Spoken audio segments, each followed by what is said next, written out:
Hi, welcome back to our channel. അപ്പോൾ ഇന്നും ഒരു റീക്യാപ്പ് വീഡിയോ ആണ്.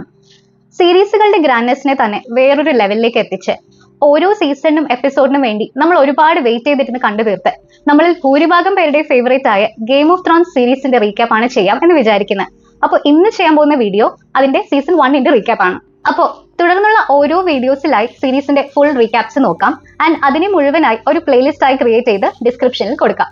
ഒട്ടും വലിച്ചു നീട്ടാതെ തന്നെ എന്നാൽ ഇമ്പോർട്ടന്റ് ആയ എലിമെന്റ്സ് ഒന്നും മിസ് ചെയ്യാതെ തന്നെ ചെയ്യാൻ ശ്രമിച്ചിട്ടുണ്ട്. ആൻഡ് ഫുൾ റീക്യാപ്പ് ആയതുകൊണ്ട് തന്നെ സ്പോയിലേഴ്സും കൂടെ ഉണ്ട് എന്നുള്ള കാര്യം കൂടെ ശ്രദ്ധിക്കുക. വീഡിയോ കണ്ടു നോക്കുക, ഫീഡ്ബാക്ക് അറിയിക്കുക. നിങ്ങൾ ഈ ചാനലിലെ വീഡിയോസ് ആദ്യമായിട്ടാണ് കാണുന്നതെങ്കിൽ സബ്സ്ക്രൈബ് ചെയ്യുന്ന കാര്യം കൂടെ ചെക്ക് ചെയ്തുകൊണ്ട് നമുക്ക് എത്രയും വേഗം വീഡിയോയിലേക്ക് പോകാം.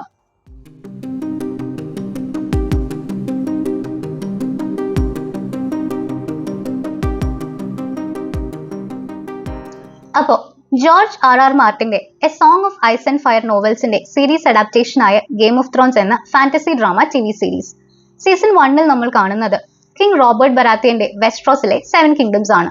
സീരീസ് തുടങ്ങുമ്പോൾ റോബർട്ടിന്റെ ഹാൻഡായ ജോൺ ഐറിൻ മരിച്ചതിന് ശേഷം റോബർട്ട് ഒരു കോൺവോയുമായിട്ട് നോർത്തേൺ കിങ്ഡമിന്റെ ക്യാപിറ്റലായ വിന്റർഫെല്ലിലേക്കും അവിടുത്തെ ലോർഡും നോർത്തിന്റെ വാർഡനും തന്റെ പഴയ കാലത്തെ ഉറ്റ ചങ്ങാതിയുമായ നെഡ് സ്റ്റാർക്കിന്റെ അടുത്തേക്കും വരുവാണ്. വർഷങ്ങൾക്ക് മുന്നേ ഇപ്പൊ റോബർട്ട് റിബല്യൻ എന്നറിയപ്പെടുന്ന ഒരു ബാറ്റിൽ ഇവർ ഒരുമിച്ച് ഫൈറ്റ് ചെയ്തിട്ടുണ്ട്. മുമ്പ് രാജാവായിരുന്ന എറിസ് ടാർഗേറിയൻ ഒരു ഭ്രാന്തനായി മാറുകയും അദ്ദേഹത്തിന്റെ ഭരണത്തിനെ ചോദ്യം ചെയ്ത ഇന്നസെന്റ് ലോർഡ്സിനെയും സിറ്റിസൺസിനെയും ഒക്കെ അയാൾ ക്രൂരമായി കൊല്ലാനും തുടങ്ങി. ആ സമയത്ത് റോബർട്ടും നെഡും പിന്നെ അവരുടെ മെന്റർ ആയിരുന്ന ജോൺ ഐറിനും ഈ മാഡ് കിങ്ങിന്റെ ഭരണം അവസാനിപ്പിക്കാനായിട്ട് ഒരു സിവിൽ വാർ സ്റ്റാർട്ട് ചെയ്തു. ആ ബാറ്റിലിന് ശേഷം നെഡ് സ്റ്റാർക്കിന് രാജാവാമായിരുന്നെങ്കിലും അയാൾ അത് റിജക്ട് ചെയ്യുകയും പകരം റോബർട്ട് കിങ് ആവുകയും ചെയ്തു. റോബർട്ടിന്റെ കൂടെ വിന്റർഫെല്ലിലേക്ക് അയാളുടെ ചീറ്റിംഗ് വൈഫ് ക്വീൻ സെർസി, അവരുടെ മൂത്ത മകനും പിടിവാശിക്കാരനും ടീനേജറുമായ പ്രിൻസ് ജെഫ്രി, ഇളയ മക്കളായ മെർസെല്ല ടോമിൻ, പിന്നെ സെർസിയുടെ ട്വിൻ ബ്രദറും സ്കിൽഡ് ഫൈറ്ററുമായ ജെയ്മി, മറ്റൊരു ബ്രദറും കുടിയനും ഡ്വാർഫുമായ ടിറിയൻ എന്നിവരും ഉണ്ട്. വിന്റർഫെല്ലിൽ എത്തിയതിനു ശേഷം അവർ ഓർമ്മകൾ പുതുക്കുകയും റോബർട്ട് നെഡിന് ഹാൻഡ് ഓഫ് ദ കിങ് എന്ന പൊസിഷൻ ഓഫർ ചെയ്യുകയും കൂടാതെ അവരുടെ ഫാമിലി തമ്മിൽ കണക്ട് ചെയ്യാനായി നെഡിന്റെ മൂത്ത മകളായ സാൻസയെ പ്രിൻസ് ജെഫ്രിക്ക് കല്യാണം കഴിപ്പിച്ചു കൊടുക്കാൻ ആലോചിക്കുകയും ചെയ്യുന്നു. നെഡിനാകട്ടെ ഈ ഓഫർ അക്സെപ്റ്റ് ചെയ്യാനും വിന്റർഫെല്ലിലെ തന്റെ ഫാമിലിയെ വിട്ടു പോകാനും ചെറിയ മടിയുണ്ട്. നെഡിന്റെ വൈഫ് കാറ്റ്ലിൻ വിശ്വസിക്കുന്നത് സെർസയുടെ അച്ഛനായ ടൈവിൻ ലീഡ് ചെയ്യുന്ന ലാനിസ്റ്റർ ഫാമിലി ത്രോണിനെതിരെയുള്ള സ്കീമിംഗ് തുടങ്ങിയിട്ടുണ്ടെന്നും അവർക്ക് ജോൺ ഐറിന്റെ മരണത്തിൽ പങ്കുണ്ടെന്നുമാണ്. പക്ഷെ ഒടുവിൽ കാറ്റ്ലിന്റെ വാർണിംഗ്സും തന്റെ ഹെസിറ്റേഷൻസും ഇഗ്നോർ ചെയ്തുകൊണ്ട് തന്റെ സുഹൃത്തും രാജാവുമായ റോബർട്ടിന്റെ ആഗ്രഹം സാധിച്ചു കൊടുക്കാൻ ആ ഓഫർ അയാൾ അക്സെപ്റ്റ് ചെയ്യുന്നു. സ്റ്റാർക്ക് ഫാമിലിയിലെ മെമ്പേഴ്സ് എന്ന് പറയുന്നത് നെഡ് സ്റ്റാർക്കും കാറ്റ്ലിനും മൂത്ത മകനും നെഡിനെ പോലെ തന്നെ റൈച്ചസുമായ റോബർട്ട്, ഒരു രാജകുമാരിയാവാൻ സ്വപ്നം കണ്ട് നടക്കുന്ന സാൻസ, ഒരു പെണ്ണായി അണിഞ്ഞൊരുങ്ങി നടക്കുന്നതിനേക്കാളും സ്വാർഡ് ഫൈറ്റിംഗും ആർച്ചറിയും ഇഷ്ടപ്പെടുന്ന ആയ സ്റ്റാർക്ക്, അഡ്വഞ്ചേഴ്സ് ഇഷ്ടപ്പെടുന്ന ബ്രാൻ, ഏറ്റവും ഇളയ മകനായ റിക്കോൺ, പിന്നെ നെഡിന്റെ തന്നെ ബാസ്റ്റേർഡ് സണ്ണായ ജോൺ സ്നോ എന്നിവരാണ്.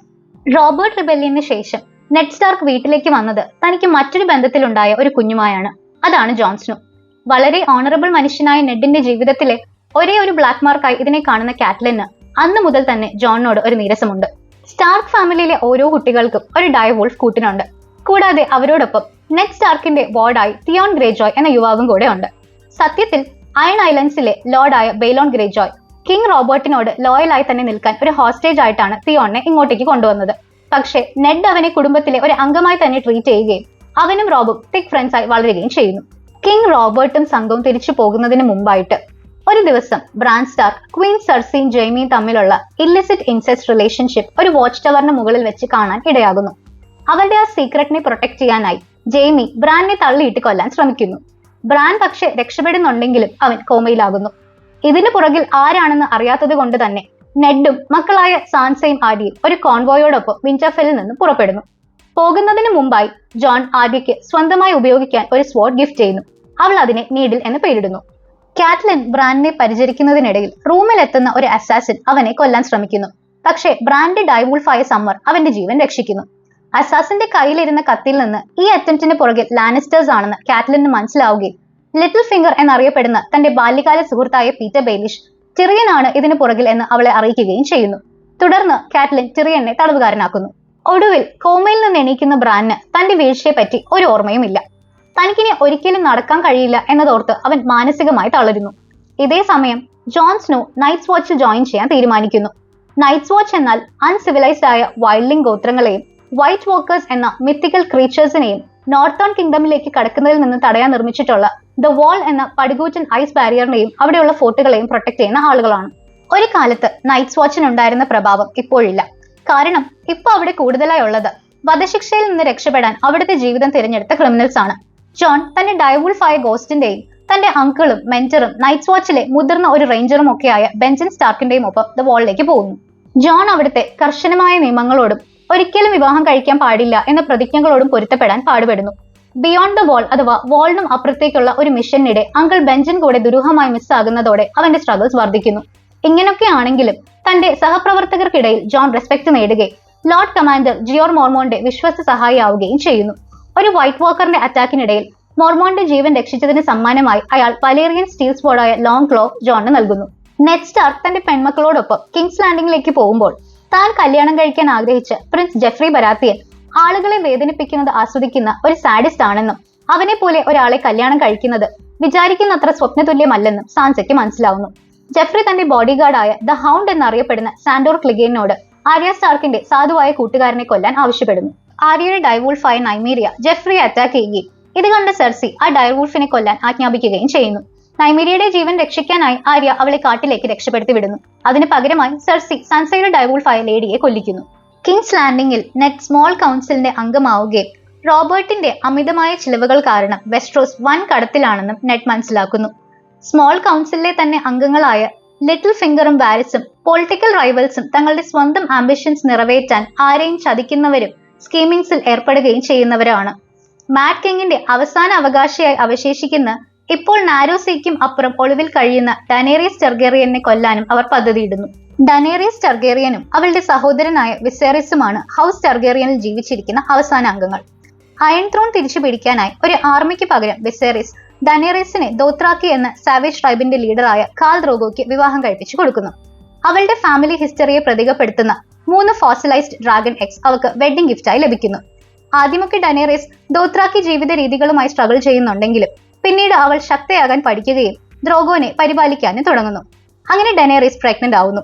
കൂടാതെ വെസ്ട്രോസിൽ നിന്ന് നാടുകടത്തപ്പെട്ട ഒരു നൈറ്റായ സർ ജോറോ മോർമോണ്ടുമായി അവൾ സൗഹൃദത്തിലാകുന്നു. സ്മോൾ കൗൺസിലിന് വേണ്ടി ഡനേറിയസിനെ സ്പൈ ചെയ്യാനെത്തിയ അദ്ദേഹം പതുക്കെ ഡനേറിയസിനോട് ലോയലാകുന്നു. വിസേറിസ് അക്ഷമനാവുകയും ഡനേറിയസിനെയും അവളുടെ വയറ്റിലെ കുഞ്ഞിനെയും ഭീഷണിപ്പെടുത്തുകയും ചെയ്യുന്നു. ദേഷ്യം കാരണം ദ്രോഗോ വിസേറിയസിന്റെ തലയിൽ ഉരുക്കിയ സ്വർണം ഒഴിച്ച് അവനെ കൊല്ലുന്നു.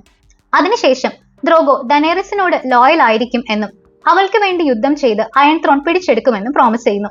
പക്ഷേ ഒരു ഇൻഫെക്റ്റഡ് ഊണ്ട് കാരണം ദ്രോഗോ കിടപ്പിലാകുന്നു. ഈ അവസ്ഥയിൽ നിന്ന് ദ്രോഗോയെ രക്ഷിക്കാൻ ഡനേറിയസ് ഒരു മന്ത്രവാദിനിയായ മിനി മസ്ദൂറിന്റെ സഹായം തേടുന്നു. പക്ഷേ ദോത്രാക്കികളോടുള്ള മുൻ വൈരാഗ്യം കാരണം അവൾ ഡനേറിയസിനെ വഞ്ചിക്കുന്നു. അതോടെ ദ്രോഗോ ജീവച്ഛവമാവുകയും ഡനേറിയസിന് അവളുടെ കുഞ്ഞിനെ നഷ്ടപ്പെടുകയും ചെയ്യുന്നു. കാറ്റ്ലിൻ ടിറിയനെ തടവിലാക്കിയ വിവരം ജെയ്മി അറിയുന്നു. അതിന് പകരമായി ജെയ്മി നെഡിനെ ആക്രമിക്കുകയും അയാളുടെ ആളുകളെ കൊല്ലുകയും ചെയ്യുന്നു. അതേസമയം ടിറിയൻ തന്റെ ഫ്രീഡമിന് വേണ്ടി ട്രയൽ ബൈ കോമ്പാറ്റ് ഡിമാൻഡ് ചെയ്യുന്നു. അതിനായി തനിക്ക് വേണ്ടി പോരാടാൻ ബ്രോൺ എന്ന സെൽ സ്ക്വാഡിനെ വിലക്കെടുക്കുന്നു. ട്രയൽ ബൈ കോമ്പാറ്റിൽ ബ്രോൺ വിജയിക്കുകയും ടിറിയൻ മോചിതനാവുകയും ചെയ്യുന്നു. വൈകാതെ ജെഫ്രി, മിർസെല്ല ടോമൻ എന്നിവർ റോബർട്ടിന്റെ അല്ല ജെയ്മിയുടെ മക്കളാണെന്ന് നെഡ് കണ്ടെത്തുന്നു. അയാൾ സെർസിയെ ഈ വിവരം അറിഞ്ഞ് കോൺഫ്രണ്ട് ചെയ്യുന്നു. പക്ഷേ തനിക്ക് കാര്യങ്ങൾ പ്രതികൂലമാകുന്നതിന് മുമ്പ് തന്നെ സെർസി ഒരു ഹണ്ടിങ് ആക്സിഡന്റ് വഴി റോബർട്ടിനെ കൊല്ലാനായി അറേഞ്ച് ചെയ്യുന്നു. മരിക്കുന്നതിന് മുമ്പ് റോബർട്ട് നെഡിനെ കിങ് റീജന്റ് ആവാൻ നിർദ്ദേശിക്കുന്നു. പക്ഷെ നെഡ് റോബർട്ടിന്റെ സഹോദരൻ സ്റ്റാനിസിനെയാണ് അടുത്ത ശരിയായ രാജാവാകാൻ പിന്തുണയ്ക്കുന്നത്.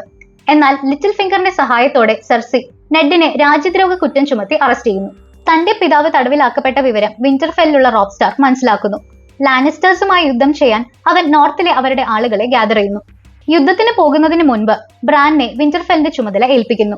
ഇളയ സഹോദരൻ റിക്കോൺ, അവരുടെ ഡയവൂൾസ്, പിന്നെ ഹോഡോർ എന്ന സെർവന്റ് വൈൽഡിംഗ് ആയ ഓഷയുമാണ് അവിടെ ബ്രാൻന് കൂട്ടുള്ളത്.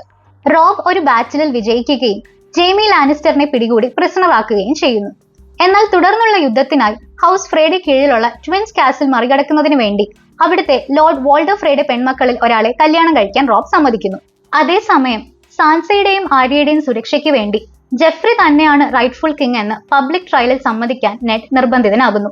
എന്നാൽ ക്രൂരനായ ജെഫ്രി സാൻസയും ആര്യയും എന്തിന് സെർസിയെ പോലും ഞെട്ടിച്ചുകൊണ്ട് നെഡിനെ വധിക്കാൻ ഉത്തരവിടുന്നു.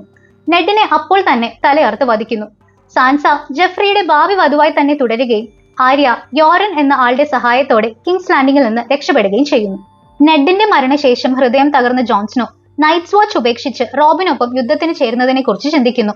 പക്ഷെ അയാളുടെ ഫ്രണ്ട്സ് അയാളെ നൈറ്റ്സ് വാച്ചിൽ തന്നെ തുടരാൻ നിർബന്ധിക്കുന്നു.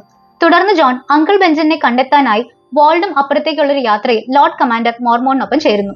നോർത്തിൽ അവിടുത്തെ ഫാമിലീസ് 7 കിങ്ഡംസിന്റെ ഭാഗമാകുന്നതിൽ നിന്ന് മാറി റോബിനെ തങ്ങളുടെയും നോർത്തിന്റെയും രാജാവായി ഡിക്ലെയർ ചെയ്യുന്നു. അതേസമയം നാരോസിക്കപ്പുറം കാൽ ദ്രോഗോയെയും തന്റെ സ്റ്റിൽ ബോൺ ചൈൽഡിനെയും ഡ്രാഗൺ എക്സിനെയും ഒപ്പം വിച്ചായ മിറി മസ്ദൂറിനെ ജീവനോടെയും ഡനേറിസ് ഒരു ചിതയിൽ വെച്ച് കത്തിക്കുന്നു. എന്നിട്ട് അവളും അതിലേക്ക് നടന്നു കയറുന്നു. പക്ഷെ തീ എരിഞ്ഞടങ്ങുമ്പോൾ പരിക്കുകളൊന്നും ഏൽക്കാതെ മുട്ടയിൽ നിന്ന് വിരിഞ്ഞ 3 ഡ്രാഗൺ കുഞ്ഞുങ്ങളുമായി അവൾ പുറത്തു വരുന്നു. ഇപ്പോൾ അവൾ മദർ ഓഫ് ഡ്രാഗൺസ് ആണ്.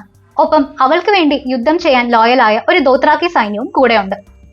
അപ്പോൾ അവിടെ വെച്ച് ഗെയിം ഓഫ് ത്രോൺസ് സീരീസിന്റെ സീസൺ 1 എൻഡ് ചെയ്യുകയാണ്.